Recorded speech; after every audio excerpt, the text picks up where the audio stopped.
जी हाँ विद्यार्थियों, स्वागत है आपका आईसीसी भारती क्लासेस में। मैं हूं आपका भारती सर।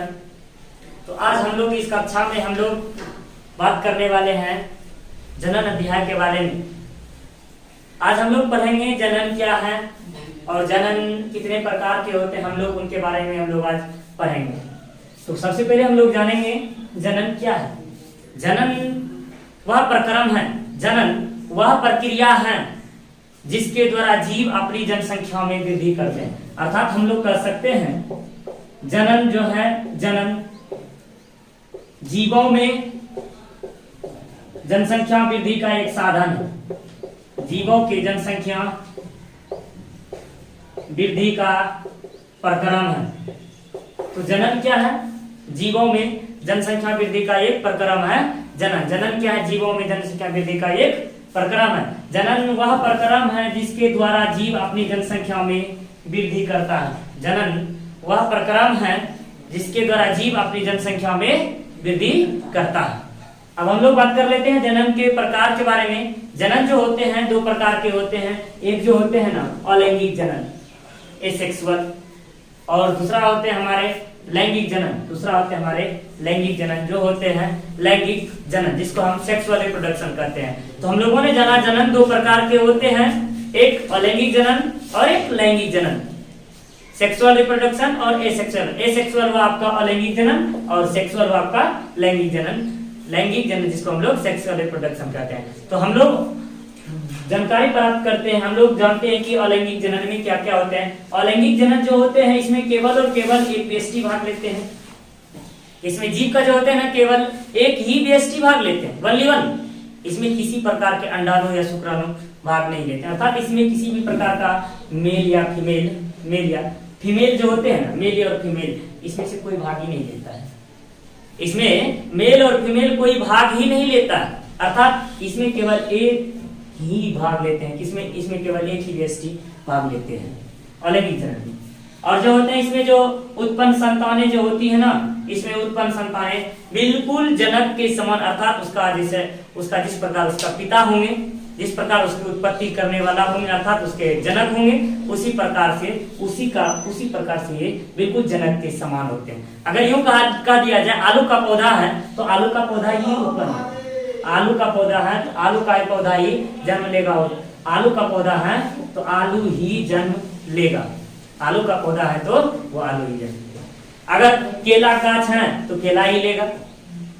अगर केला का गाछ है केला ही लेगा। ठीक उसी प्रकार से सभी पादप में नहीं होता। ये जो होते हैं ना अलैंगिक जनन, अलैंगिक जनन हाइड्रा में, ईस्ट में, मुकुलन, इसमें इस सब में अलैंगिक जनन ही होते हैं। इसमें अलैंगिक जनन होते हैं। और इसमें जो होते हैं कि आनुवांशिक गुण के कारण, आनुवांशिक गुण अर्थात पैतृक गुण, आलू है, आलू के समान किस प्रकार हों, उसके आनुवांशिक गुण वह गुण है, आनुवांशिक गुण होता है जिसके द्वारा जो होता है ना गुणों का वाहक, अर्थात पैतृक गुणों का, पैतृक गुणों का वाहक, पैतृक गुणों का वाहक होता है, अर्थात वह आनुवांशिक गुण होता है। आनुवांशिक गुण अर्थात हम लोगों ने जाना आनुवांशिक गुण क्या है। आनुवांशिक गुण जो होते हैं पैतृक गुण होते हैं, अर्थात कहते हैं ना जब कोई बच्चा जन्म लेता है तो कहते हैं बच्चे का नाम बिल्कुल पिता पर गए हैं, माता पर गए। ठीक उसी प्रकार से आनुवांशिक गुण वही होते हैं। तो जैसे कि कहते हैं आलू का पेड़ यानी आलू का पौधा जो होते हैं उसमें से आलू ही उत्पन्न लेता है। ऐसा थोड़ी ना आलू का पौधा है उसमें से भिंडी उत्पन्न ले लेगा। आलू के पौधे से आलू ही उत्पन्न लेते हैं, तब तो कह देते हैं आलू का पौधा आलू उपज गया उसमें से। तो ये इसका होता है आनुवांशिक गुण के कारण ही ये उत्पन्न होती है। तो कहते हैं यह जो है ना ये जल्द से जल्द और कम समय में उत्पन्न करने का यह साधन, अर्थात यह प्रक्रम जो है कम से कम समय में और जल्द से जल्द जो है ना जल्दबाजी से कम समय में अधिक से अधिक संख्या में उत्पन्न करने का एक साधन है। ज्यादा समय में, इसमें किसी प्रकार की जो होते हैं ना विशेष समय नहीं लगती है, अर्थात इस प्रकार लैंगिक जनन में एक समय निर्धारित होती है उसकी कि इतने समय में उसका जन्म होगा, इतने समय में, लेकिन इसमें कोई लिमिट अर्थात बहुत ही कम समय में इसमें उत्पन्न संतानें हो जाती है। इसमें बहुत ही कम समय में इसमें उत्पन्न संतानें हो जाती है। और कह सकते हैं हम लोगों ने ज्यादा से ज्यादा कम समय में उत्पन्न संतानें जो होती हैं प्राप्ति हो जाती हैं। इसमें किसी प्रकार की फर्टिलाइजेशन अर्थात निषेचन जो होती है ना वो होती ही नहीं है। तो हम लोगों ने ऊपर में पढ़ा कि इसमें किसी भी प्रकार का युग्मक अर्थात शुक्राणु और अंडाणु भाग नहीं लेते हैं। शुक्राणु किसमें होते हैं? शुक्राणु जो होते हैं मनुष्यों में, अंडाणु और शुक्राणु होते हैं मनुष्य में, और जो कि लैंगिक जनन होते हैं। मनुष्य में शुक्राणु और अंडाणु होते हैं। मनुष्य में 2 होते हैं, तो हम लोग पढ़ेंगे आगे पुरुष और स्त्री, स्त्री और पुरुष। इसमें जो हो जाते हैं अंडाणु, और इसमें हो जाते हैं शुक्राणु। तो ये सब जो होते हैं लैंगिक जनन में होते हैं। तो इसमें जो होता है किसी प्रकार का अंडाणु और शुक्राणु भाग ही नहीं लेते हैं। तो हम लोगों ने जाना इसमें अंडाणु और शुक्राणु भाग ही नहीं लेते हैं। तो हम लोग जानते हैं निषेचन क्रिया क्या है? फर्टिलाइजेशन जो है, फर्टिलाइजेशन क्रिया है निषेचन। निषेचन जो होती है युग्मक से होती है। निषेचन होती है युग्मक से। युग्मक क्या है? युग्मक जो है अंडाणु प्लस शुक्राणु का मिश्रण है। अंडाणु प्लस शुक्राणु मिलने के पश्चात ही निषेचन युग्मक बनता है और निषेचन क्रिया होते हैं। निषेचन अर्थात निषेचन क्रिया क्या है? हम लोग कह सकते हैं अंडाणु और शुक्राणु के सम्मिलित रूप को निषेचन करते हैं। तो हम लोगों ने जाना फर्टिलाइजेशन क्या है। तो फर्टिलाइजेशन जो है अर्थात निषेचन जो है अंडाणु और शुक्राणु के सम्मिलित रूप को, अंडाणु और शुक्राणु के सम्मिलित रूप को निषेचन क्रिया करते हैं। समझ में आ गई होगी सबको? अंडाणु और शुक्राणु के सम्मिलित रूप को निषेचन कहते हैं। निषेचन की क्रिया अब हम लोग यहाँ लगा सकते हैं, जब यहाँ किसी प्रकार का अंडाणु और शुक्राणु भाग ही नहीं लेते हैं तो इसमें निषेचन की क्रिया होगी क्या? इसमें होगी क्या? नहीं होगी। इसमें निषेचन की क्रिया होगी ही नहीं। तो इसमें ये तो सीधा और साफ तर्क है कि इसमें अंडाणु और शुक्राणु भाग ले लेते हैं तो इसमें निषेचन की क्रिया नहीं होती है। अब इसमें लेंगे हम लोग कोशिका विभाजन के बारे में। अब हम लोग जानेंगे कोशिका विभाजन क्या है, अर्थात कोशिका विभाजन किस प्रकार का इसमें कोशिका विभाजन होता है। अर्थात जीव में जनक संतान की उत्पत्ति के लिए उसमें कोशिका विभाजन होती है।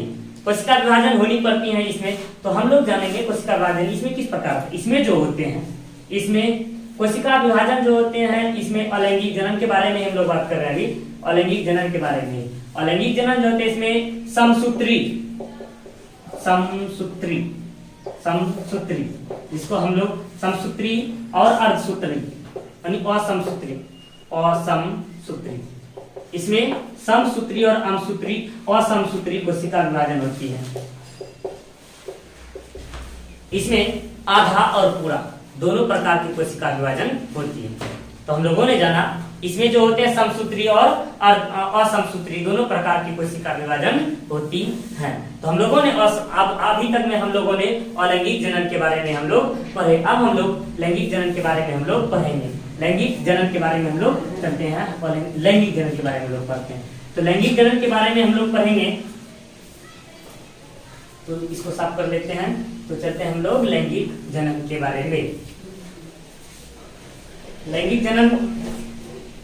लैंगिक जनन जो होते हैं, लैंगिक जनन के बारे में हम लोग पढ़ रहे हैं। ध्यान दें बच्चों, लैंगिक जनन जो होते हैं यहां से हम लोग पढ़ लेते हैं। लैंगिक जनन सर्वप्रथम इसके बारे में पढ़ते हैं। इसमें जीव के 2 व्यष्टि भाग लेते हैं। इसमें जीव के 2 व्यष्टि भाग लेते हैं। अर्थात इसमें 2 व्यष्टि कहने का मतलब नर और मादा दोनों भाग लेते हैं। इसमें नर और मादा दोनों भाग लेते हैं। इसमें लिख देंगे हम लोग 2 व्यष्टि का अनुसरण, 2 व्यष्टि का अनुसरण अर्थात 2 व्यष्टि का भाग लेना। 2 व्यष्टि का क्या होता है? इसमें 2 व्यष्टि भाग लेते हैं। इसमें 2 व्यष्टि भाग लेते हैं। तो बच्चों हम लोगों ने जाना इसमें अलैंगिक जनन में 2 व्यष्टि भाग लेते हैं। अर्थात इसमें नर और मादा दोनों प्रकार के जीव भाग लेते हैं। अर्थात पुरुष और स्त्री दोनों भाग लेते हैं। अब पुरुष और स्त्री के लिए क्या है? तो पुरुष के लिए हम लोगों ने पढ़ा, पुरुष के लिए क्या हो जाते हैं? पुरुष के लिए स्पर्म, पुरुष के लिए हो जाते हैं स्पर्म अर्थात शुक्राणु।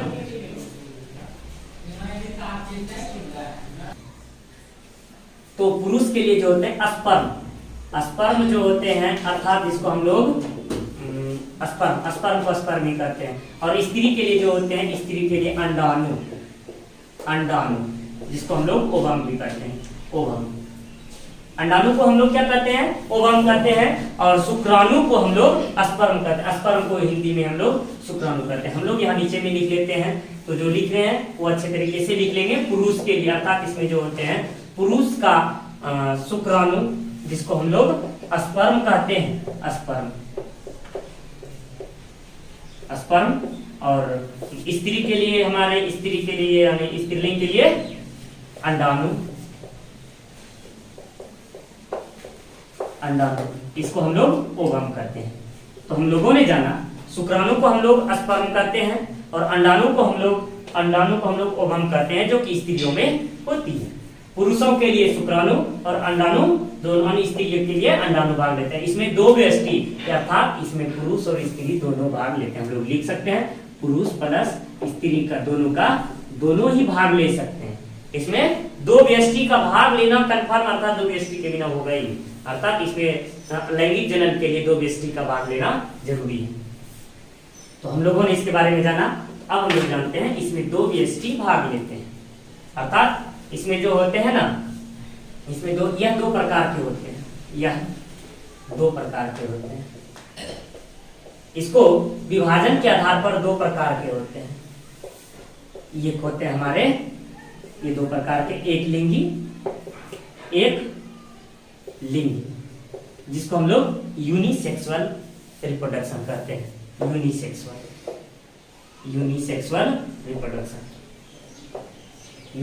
रिप्रोडक्शन। हम लोग एक लिंगी के बारे में हम लोग पढ़ेंगे। पपीता के बारे में हम लोग पढ़ लेते हैं, मनुष्य पढ़ लेते हैं, बंदर पढ़ लेते हैं। इस प्रकार के एक लिंगी जीव है, जो कि एक लिंगी, जबकि स्त्री है तो स्त्री है, पुरुष है पुरुष है, दोनों प्रकार के अलग अलग होते हैं। स्त्री है तो स्त्री और पुरुष है तो पुरुष, दोनों ही अलग अलग करके होते हैं। अब बहुलिंगी में बात कर लेते हैं हम लोग। बहुलिंगी को हम लोग मल्टीपोलर कहते हैं, अर्थात मल्टी सेक्सुअल रिप्रोडक्शन, हम लोग इसको कहते हैं बहुलिंगी। बहुलिंगी के बारे में हम लोग बात करेंगे तो इसको हम लोग मल्टी सेक्सुअल रिप्रोडक्शन कह सकते हैं। मल्टी सेक्सुअल रिप्रोडक्शन हम लोग कहेंगे, अर्थात इसमें हो जाते हैं आपका अरहुल,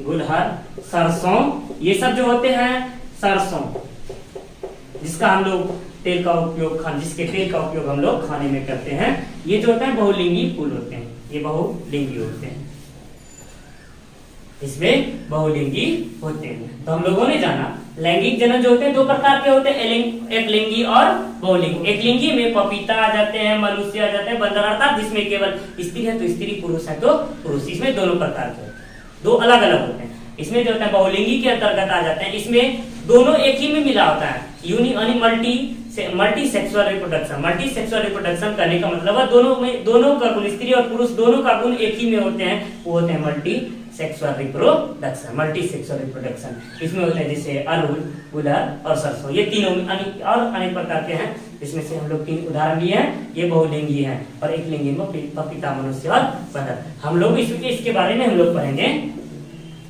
तो इसमें जो होते हैं पुरुष का शुक्राणु, पुरुष का हम लोग फिर से लिख लेते हैं, पुरुष का शुक्राणु, जिसको हम लोग स्पर्म, और स्त्री अर्थात मादा का अंडाणु, जिसको हम लोग ओवम भी कहते हैं, भाग लेते हैं, इसमें भाग लेते हैं।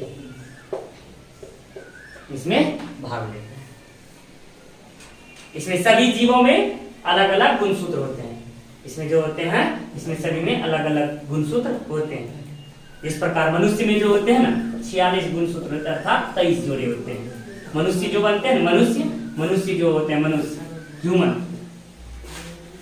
ह्यूमन जो होते हैं मनुष्य जो होते हैं, इसमें XY होते हैं, इसमें गुणसूत्र होते हैं XY। पुरुष के लिए XX हो जाते हैं, ये जो होते हैं ना पुरुष, ये होते हैं पुरुष। ये जो होते हैं ना पुरुष होते हैं, ये पुरुष। पुरुष में जो होते हैं एक्स एक्स होते हैं और पुरुष एक्स वाई सॉरी या पुरुष एक्स वाई होते हैं। एक्स वाई गुणसूत्र जो होते हैं पुरुष में होते हैं, अर्थात नर में होते हैं। नर में जो होते हैं एक्स वाई गुणसूत्र, और स्त्री में जो होते हैं आपका, स्त्री के लिए आपका ये अर्थात मादा के लिए एक्स एक्स गुणसूत्र होते हैं।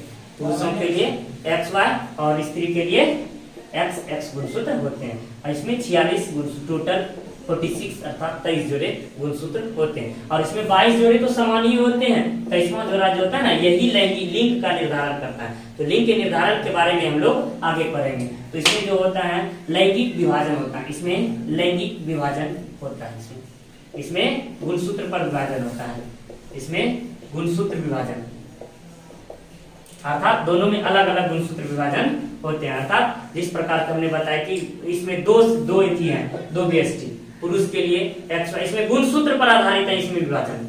जिस प्रकार का गुणसूत्र होता है उस प्रकार के इसमें जो होते हैं आनुवांशिक गुण जो होते हैं जनक के समान, इसमें भी जो होते हैं ना गुण जनक के समान बिल्कुल नहीं होते। इसमें ये जरूरी है कि इसका पिता जिस प्रकार उसी प्रकार से वो भी होगा, उसमें अलग भी होते हैं। इसमें अनुवांशिक गुण होते हैं, इसमें पूर्वज का गुण होता है, अनुवांशिक गुण इसमें होता है। इसमें अब तो हम लोगों ने पढ़ा लैंगिक जनन में दो व्यष्टि भाग लेते हैं, इसलिए दो प्रकार के होते हैं, एक लिंगी और बहुलिंगी। इसमें पुरुष का शुक्राणु और स्त्री का अंडाणु दोनों भाग लेते हैं। इसमें गुणसूत्र पर विभाजन होता है, इसमें गुणसूत्र जो होता है जिस प्रकार से हमने पढ़ा दो व्यष्टि अर्थात पुरुष और स्त्री, नर और मादा के बारे में हम लोग पढ़े। नर मादा के लिए गुणसूत्र ही सहायक होते हैं। गुणसूत्र दो प्रकार के ही होते हैं, गुणसूत्र वल्लीवन दो प्रकार के होते हैं। गुणसूत्र जो होते हैं दो ही होते हैं गुणसूत्र, एक होते हैं एक्स और दूसरा वाई। सब इसमें जो होता है लैंगिक जनन एक्स वाई गुणसूत्र पर ही आधारित होता है। तो हम लोगों ने अभी तक में लैंगिक जनन के बारे में हम लोगों ने पढ़ा। हमें उम्मीद है कि आप सब लोगों को लैंगिक जनन और अलैंगिक जनन के अंतर के बारे में समझ में आ गया होगा। लैंगिक जनन और अलैंगिक जनन के अंतर के बारे में हम लोगों ने इस तरह से हम लोग समझा। अब हम लोग पढ़ेंगे अलैंगिक जनन क्या है, अलैंगिक जनन कितने प्रकार से होते हैं और किस किस जीवों में किस किस तरह के होते हैं अलैंगिक जनन, उसके बारे में हम लोग पढ़ेंगे। तो चलते हैं हम लोग अलैंगिक जनन के बारे में, अलैंगिक जनन के बारे में हम लोग पढ़ेंगे।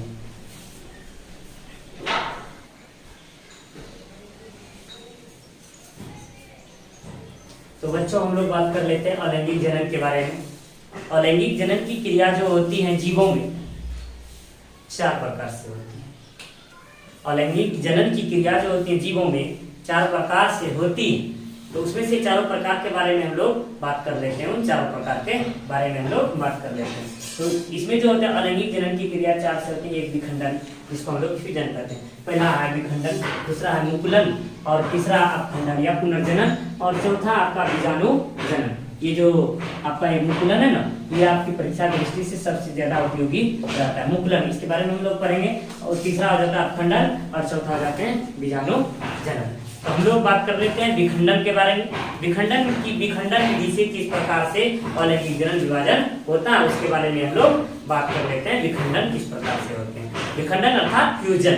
फ्यूजन जो होते हैं जीवों में, विखंडन अलैंगिक जनन जो विभाजन होते हैं जीवों में दो प्रकार से होती है। द्विखंडन, जिसको हम लोग बाइनरी द्विखंडन अर्थात जिसको हम लोग बाइनरी कहते हैं। इसकी विशेषता यह है कि इसमें जो होती है, इसकी विशेषता होती है एक कोशिकी के जीवों में होती है। यह जो होती है एक कोशिकी जीव में होती है, जैसे अमीबा, जीवाणु, यूग्लिना, ये सब जो होते हैं एक कोशिकी जीव होते हैं। और इसमें जो होते हैं आपका द्विखंडन, अर्थात द्विखंडन कहने का मतलब है द्विखंडन। द्विखंडन कहने का मतलब आशय हुआ यहाँ द्वि प्लस खंडन। हम लोग यहाँ लगा सकते हैं यहाँ द्वि प्लस खंडन, द्वि प्लस खंडन अर्थात वह विखंडन जिसमें कि दो भागों में विभाजित, वह विखंडन जिसमें एक जीव जो होता है उसको दो खंडों, केवल और केवल दो खंडों में विभाजित कर देता है। इस बिल्कुल दो खंडों में, द्विखंडन यहाँ पे लिखा हुआ है दो खंडों, अर्थात इसके कहने का मतलब हुआ द्विखंडन अर्थात बाइनरी फ्यूजन में जो होती है जीव दो खंडों में विभाजित होता हुआ केवल और केवल दो खंड में ही विभाजित होते हैं, अमीबा, जीवाणु और यूग्लिना में। अब ये इसमें जो होते हैं समान केंद्रक विभाजन होती है। इसमें समान केंद्रक विभाजन। आइए हम लोग समान केंद्रक विभाजन के बारे में, अमीबा में किस प्रकार से द्विखंडन विभाजन होते हैं उसके बारे में हम लोग बात कर लेते हैं। मान लिया जाए ये हमारा अमीबा है, अमीबा का फिगर इस तरह से हम लोग बना सकते हैं। इसका ये केंद्रक होती है। सर्वप्रथम ये जब विभाजन की ओर चलेगा तो सर्वप्रथम ये विभाजन की ओर तो इस प्रकार से सबसे पहले फैलेगा, थोड़ा इस प्रकार से थोड़ा सा फैलेगा, थोड़ा सा इस प्रकार से यह फैलेगा। फिर अगले चरण में जाएगा, तीसरे चरण की ओर जब जाएगा, तीसरे चरण में ये फर्स्ट हुआ, ये सेकेंड हुआ, तीसरे चरण की ओर जब जाएगा ऐसे करके, बिल्कुल ऐसे करके ऐसे खींचेगा। ऐसे खींचने के पश्चात इस प्रकार से मान लिया जाए कुछ इस प्रकार से इसमें विभाजन हो जाते हैं। अब यहाँ भी केंद्रक है, यहाँ भी केंद्रक है, ये संपूर्ण नहीं टूटा, ये यहाँ देख सकते हैं ये दो केंद्रक हैं। और इसमें जो होते हैं समान के, हम लोगों ने क्या पढ़ा, इसमें जो होती है समान केंद्रक विभाजन होती है।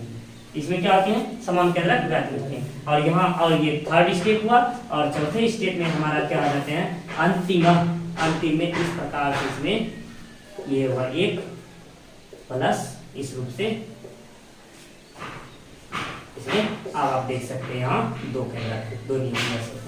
वही तो कहना चाह रहा है ये द्विखंडन का कहने का आशय तो यही है कि इसमें जो होती है समान केंद्रक विभाजन होती है, इसकी संतित केंद्रिका जो होती है, संतित केंद्रिका अर्थात ये विभाजन करने वाली केंद्रिका जो होती है ये दोनों को समान रूप से विभाजित करती है।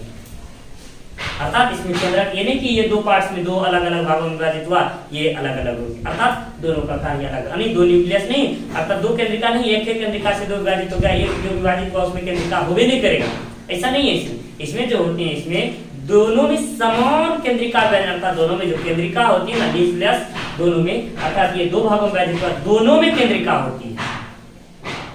तो हम लोग बात कर लेते हैं, अब हम लोग बहुखंडन के बारे में बात करेंगे, मल्टीपल फिजन के बारे में। इसकी विशेषता यह है कि मल्टीपल फिजन के बारे में बात कर लेते हैं।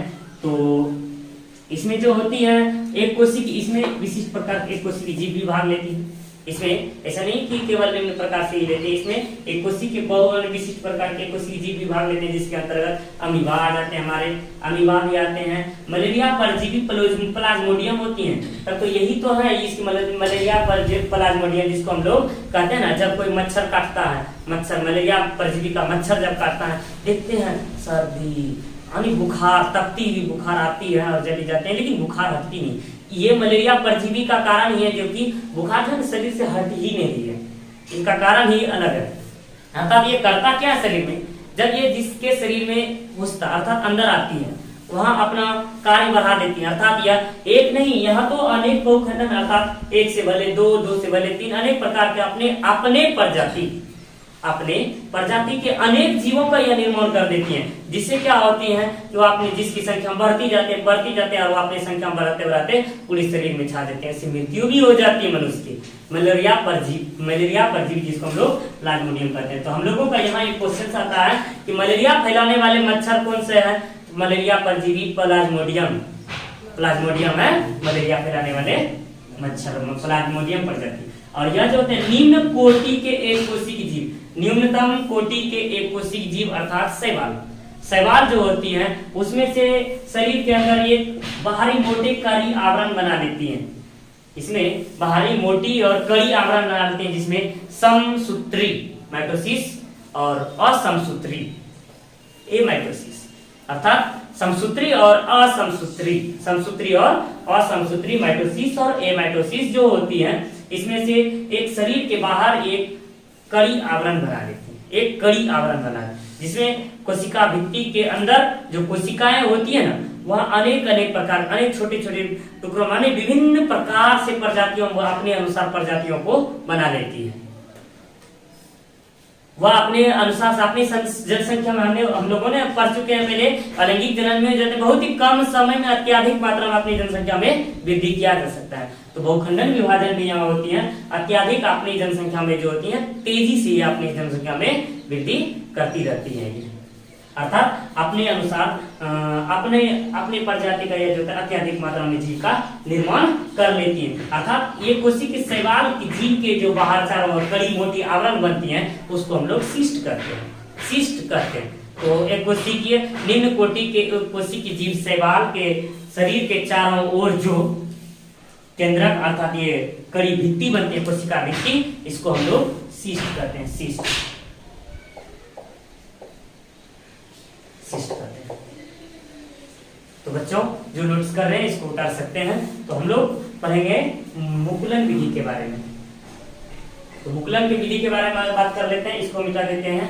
तो हम लोग मुकुलन विधि के बारे में बात करते हैं। तो हम लोग मुकुलन विधि में आते हैं। ये भी दो प्रकार से होते हैं, ये सिंगल नहीं होते हैं, ये भी दो प्रकार से होते हैं। इसके बारे में बात कर लेते हैं। ये एक कोशिकीय की जीव में भी होते हैं, एक कोशिकीय और बहुकोशिकीय, एक कोशिकीय और बहुकोशिकीय, यूनी एसेक्सुअल रिप्रोडक्शन और यूनिपोलर बडिंग और हो जाते हैं आपका मल्टीपोलर बडिंग। यह आपका जाता है यूनिसेलुलर बडिंग और मल्टीसेलुलर बडिंग, अर्थात एक कोशिकीय मुकुलन और बहुकोशिकीय जीवों में मुकुलन विधि। अब एक कोशिकीय जीव के अंतर्गत आ जाते हैं हमारे ईस्ट, एक कोशिकीय के अंतर्गत आ जाते हैं हमारे ईस्ट और बहुकोशिकीय जीव के अंतर्गत आ जाते हैं हमारे हाइड्रा। बहुकोशिकीय जीव के अंतर्गत आ जाते हैं हमारे हाइड्रा। इसके बारे में हम लोग बात कर लेते हैं। इसमें जो होते हैं, इसमें बहुकोशिकीय जीव और एक कोशिकीय जीव की, एक कोशिकीय जीव के बारे में जैसे हम लोग बात कर चुके हैं, एक कोशिकीय जीव ईस्ट में, ये जो होते हैं ईस्ट में सर्वप्रथम कोशिका के शरीर के ऊपर जो होता है ना भाग की एक से एक, इसमें मुकुलन का ये जो होता है इसकी विशेषता पढ़ लेते हैं। मुकुलन विधि में जो होती है ना, जीव के शरीर के चारों ओर एक कंद रूपी, शरीर के किसी भी पार्ट से, जीव का शरीर है ना, किसी भी पार्ट से एक कंद रूपी पार्ट्स निकलते हैं, कंद रूपी।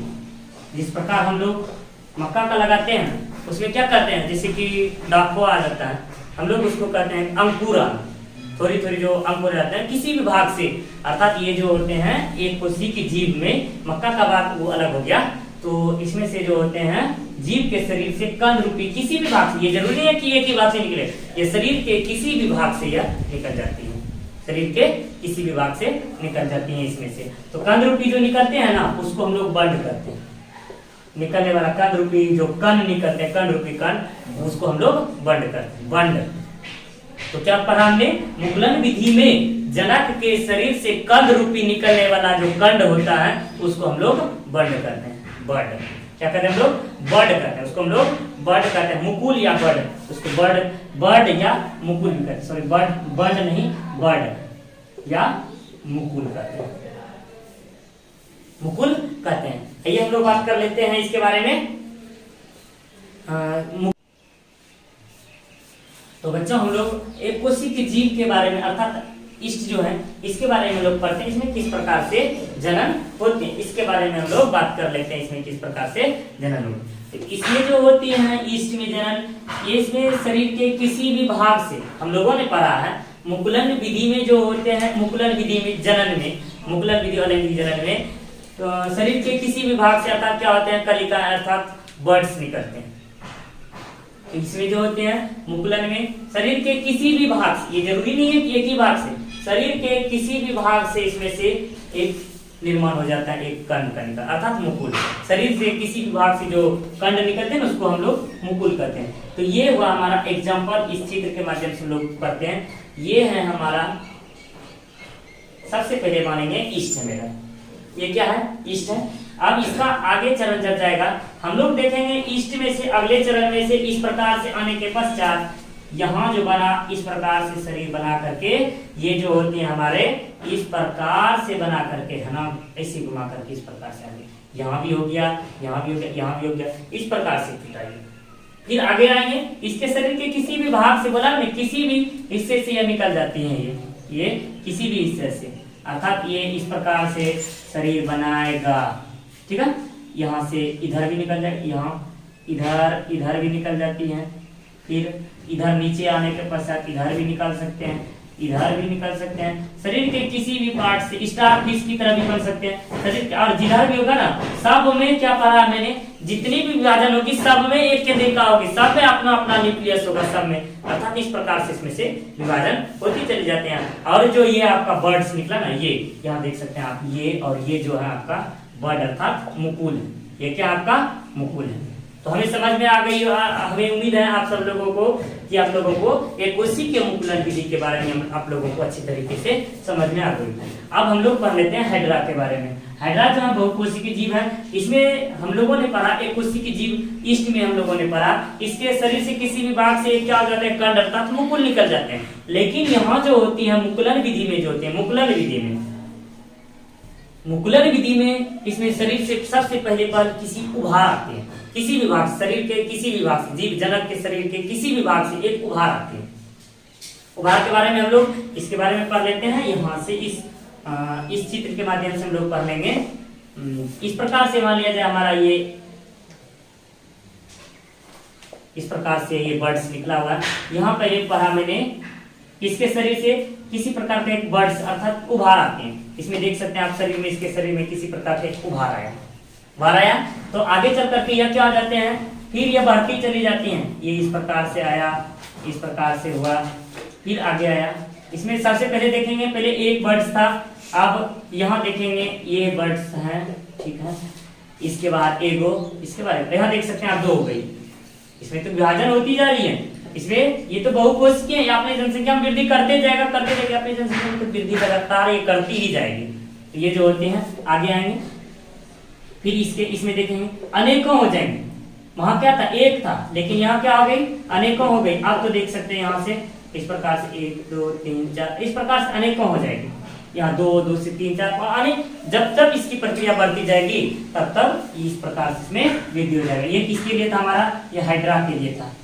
चित्र जो है आपके किसके लिए है, हाइड्रा में मुकुलन, हाइड्रा में मुकुलन, ये था हमारा हाइड्रा में मुकुलन। अब हम लोग बात कर लेते हैं अपखंडन या पुनर्जनन के बारे में। अपखंडन और पुनर्जनन के बारे में हम लोग बात करते हैं, किस प्रकार से अपखंडन और पुनर्जनन होती है।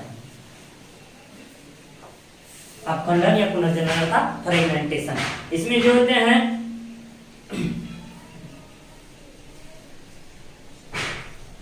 अर्थात इसमें अपखंडन के बारे में, इसमें जो जीवों का शरीर होता है किसी प्राकृतिक या कृत्रिम रूप के कारण से 2 भागों में विभाजित हो जाता है। अर्थात यहां लिख सकते हैं हम लोग प्राकृतिक या कृत्रिम, किसी प्रकार से क्या हो जाती है, 2 भागों में विभाजित। इसका शरीर जो होता है 2 भागों में विभाजित हो जाते हैं, किसी भी प्रकार से, नेचुरल हो या कृत्रिम, अर्थात प्राकृतिक हो या कृत्रिम, किसी प्रकार से 2 भागों में विभाजित हो जाता है। और इसकी विशेषता यह है कि खोए हुए भाग को, जो 2 भागों में विभाजित हुआ, उसको पुनर्जनन कर लेता था, अपने आप निर्माण कर लेती है, पुनर्जनन कर लेती है, निर्माण अपने आप कर लेती है, इसमें पुनर्जनन प्राप्त कर लेती है। जैसे प्लेनेरिया का पौधा, अर्थात इसमें जो होते हैं प्राकृतिक या कृत्रिम रूप से हम लोगों ने पढ़ा 2 भागों में विभाजित हो जाती हैं और विभाजित हुए भाग अर्थात खंडित हुए भाग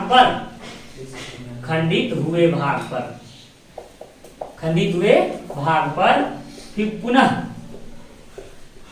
निर्माण, जो खंडित हुआ ना उसी के समान जो होती है ना, पुनः उसी स्थान पर निर्माण कर लेती है। यही तो आपका पुनर्जनन। आपका ये जो 2 खंडों में विभाजित हुआ ना, ये हो गया आपका अपखंडन, और खंडित हुए स्थान पर जो पुनर्निर्माण हो गया वही हो गया आपका पुनर्जनन। जैसे कि एग्जांपल के तौर पर हम लोग ले सकते हैं, एग्जांपल के तौर पर हम लोग यहाँ ले सकते हैं, समझ में आ रही है ना सबको। तो कहते हैं एग्जांपल के तौर पर लेंगे हम प्लेनेरिया का पौधा, प्लेनेरिया। इस सब में जो होते हैं अपखंडन या पुनर्जनन होती है। अपखंडन या पुनर्जनन विधि भी आप सब लोगों को अच्छी तरीके से समझ में आ गई। उम्मीद है आप लोगों को अच्छी तरीके से समझ में आ रही होगी। तो हम लोग चलते हैं, हम लोग बीजाणु जनन के बारे में हम लोग बात कर लेते हैं। बीजाणु जनन क्या है, तो आप लोग इसको देख सकते हैं।